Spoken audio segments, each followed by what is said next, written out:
આપણું તો મસ્ત મજાનું ગુડ મોર્નિંગ થઈ ગયું હતું નાહી ધોઈને ફ્રેશ થવાથી. એટલે આપણે તો ફટાફટ જો પછી દૂધનો વાટકો લઈને બેસી ગયા હતા દૂધ પીવા. ડાયો દીકરો થઈને ફટાફટ આપણે તો દૂધ પી લીધું ને પછી ઘરમાં આવીને જોયું ને તો શ્રેયાબેન ક્લાસેથી આવીને મોબાઈલ જોતા હતા. એટલે મેં કીધું એને ડિસ્ટર્બ નથી કરવી. તા તો અદીબેને એને ડિસ્ટર્બ કરી દીધી સોંગ વગાડીને, અને જોરથી વગાડતી હતી. કેમ કે એને કામ કરવું હોય સોંગ વગર તો એને કામ ન ઉકલે. એટલે એને મિશન સંભાળી લીધું હંજવારી પોતા.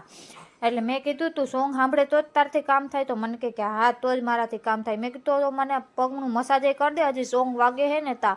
એટલે એને ફટાફટ જો મને પગનું મસાજ કરી દીધું ને પછી બપોરે છે ને આપણે તો રસોડામાં જઈને જોયું ને તો આજ પોપટે આવી ગયો. તો મમ્મીએ ત્યાં ગાંઠિયા નહીં ખાતા ને એટલે ખાવા માટે એટલે થોડીક વાર એને જોઈ લીધો અને પછી જમી કાઢવીને સૂઈ ગયા હતા. પછી 5 વાગે ઉઠીને મમ્મી કહે કે હાલ તાર પપ્પાને ટિફિન મોકલવાનું હોય એટલે ફટાફટ મને વટાણા ફોલી દે. નવરા બેઠા હોય એટલે મમ્મી જોઈ તો ના આવે કે. અને અદીબેન આજ તો છે ને અગાસીમાં જતા હતા. મેં કીધું ન્યા શું કરે તો કે ન્યા ઊભી ગામની પંચાયત કરતી. મેં કીધું નીચે ઉતરી જા.